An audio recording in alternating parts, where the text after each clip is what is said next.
KSRTC ആണല്ലോ, പൊതുമുതലാണല്ലോ, അപ്പം ഒരു പൗരന് ഉപയോഗിക്കാമല്ലോ.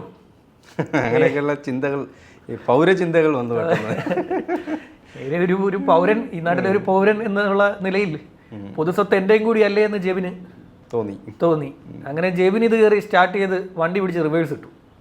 വണ്ടി പിടിച്ച് റിവേഴ്സ് ഇട്ടപ്പോൾ അവിടെ നിൽക്കുന്നവരുടെ ശ്രദ്ധയിൽ ഇത് പെട്ടു. ഇവർ കുറേ നേരമായിട്ട് ആ ഡിപ്പോയിൽ കറങ്ങി നടക്കുകയാണ്. ഈ ബസ്സുണ്ടോ, എങ്ങോട്ട് പോകാൻ എന്നുള്ളത് അന്വേഷിച്ച് കറങ്ങി നടക്കുകയും ഇവരൊടുവിൽ പിന്നെ ഈ ബസ് തന്നെ കൊണ്ടുപോകുന്നത് ചിലരുടെ ശ്രദ്ധയിൽപ്പെട്ടപ്പോൾ അവർ ഡിപ്പോയെ അറിയിച്ചു. അങ്ങനെ ഡിപ്പോയിൽ നിന്ന് അവിടെ ഡ്യൂട്ടിയിൽ ഉണ്ടായിരുന്നവരെല്ലാം കൂടെ ചാടി ഓടി വന്നു. അപ്പോൾ ഈ ബാക്കി രണ്ടുപേരും ഇറങ്ങി ഓടിക്കളഞ്ഞു. ജെബിനൊപ്പമുള്ള ബാക്കി രണ്ടുപേരും ഇറങ്ങി ഓടിക്കളഞ്ഞു. ജെബിനെ ഇറങ്ങാൻ കൂട്ടാക്കിയില്ല. ഇപ്പോൾ ബസ്സിൽ നിന്ന് ഇറങ്ങാൻ KSRTCയുടെ ജീവനക്കാർ പറഞ്ഞപ്പം ജെബിൻ അതിൽ നിന്ന് ഇറങ്ങത്തില്ല.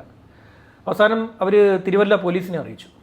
തിരുവല്ല പോലീസ് എത്തിയാണ് ബലമായി ഈ ജെബിനെ പുറത്തിറക്കിയത്.